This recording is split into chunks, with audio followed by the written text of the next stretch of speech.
यूं तो भारत के कई शहर प्रदूषण और ग्लोबल वार्मिंग की मार झेल रहे हैं। एक सर्वे के मुताबिक दुनिया के 30 सबसे प्रदूषित शहरों की लिस्ट में 21 भारत के ही शहर हैं। वहीं राजधानी दिल्ली की बात करें तो इसका स्थान 5वां है। ऐसे में आज इस वीडियो में हम आपको भारत के ही एक ऐसे गांव की कहानी बताएंगे जो न सिर्फ भारत का बल्कि एशिया का पहला ग्रीन विलेज है। जी, हम बात कर रहे हैं नागालैंड में स्थित खोनोमा की। तो आइए जानते हैं क्या है इस गांव की कहानी। हम बात कर रहे हैं नागालैंड की राजधानी कोहिमा से 20 किलोमीटर की दूरी पर स्थित खोनोमा गांव की। यह एक ऐसी जगह है जहां हरियाली है और लोग स्वच्छ हवा में सांस भी ले रहे हैं। यह सिर्फ भारत की ही नहीं बल्कि एशिया का पहला ग्रीन विलेज है। लगभग 700 साल पुराना यह गांव चारों ओर से हरियाली से घिरा हुआ है। इस गांव में करीब 600 परिवार रहते हैं, जिसकी आबादी लगभग 3000 के आसपास है। इस गांव में कोई भी व्यक्ति पेड़ नहीं काटता और ना ही किसी का शिकार करता है।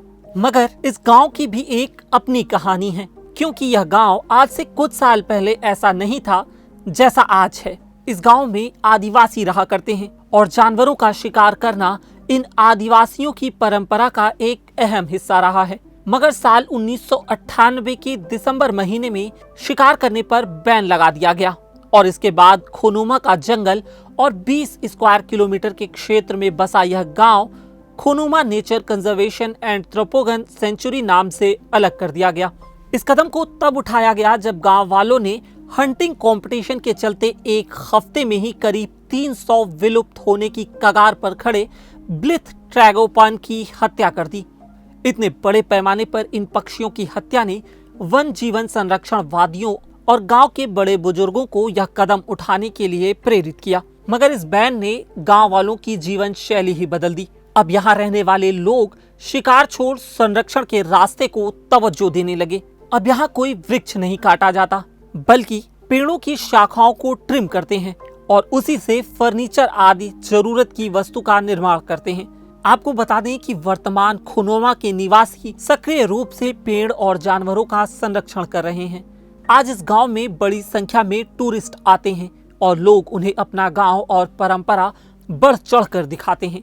साथ ही अपने घर में रहने के लिए आश्रय भी देते हैं। दरअसल में आज से करीब 100 साल पहले अंगमी आदिवासियों ने अंग्रेजों से लोहा लिया था।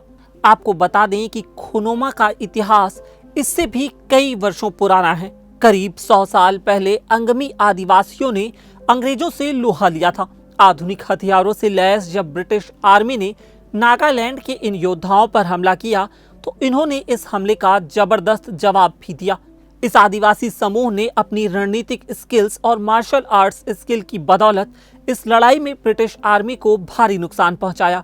साथ ही 1830 और 1880 तक इन्होंने ब्रिटिश राज को अपने गांव में घुसने नहीं दिया। इसके बाद भले ही ब्रिटिश अपना राज कायम करने में कामयाब हो गए हों, लेकिन इस समूह ने इतिहास में अपना नाम और चुपचाप अपनी जमीन न देने के लिए इतिहास रच दिया था। आपको बता दें कि ब्रिटिश काल के दौरान जब इस गांव में ईसाई धर्म आया तो यहाँ के बहुत सारे आदिवासी समूहों ने ईसाई धर्म ही अपना लिया। बहरहाल जो कुछ भी हो, खोनोमा गांव भारत समेत दुनिया भर के प्रदूषित देशों के लिए एक आदर्श गांव की तरह है। मेरा नाम है उत्कर्ष, कैमरे के पीछे थे रविंद्र जी। आपको यह वीडियो पसंद आया तो हमारे फेसबुक पेज पर लाइक करें और यूट्यूब पर सब्सक्राइब करें।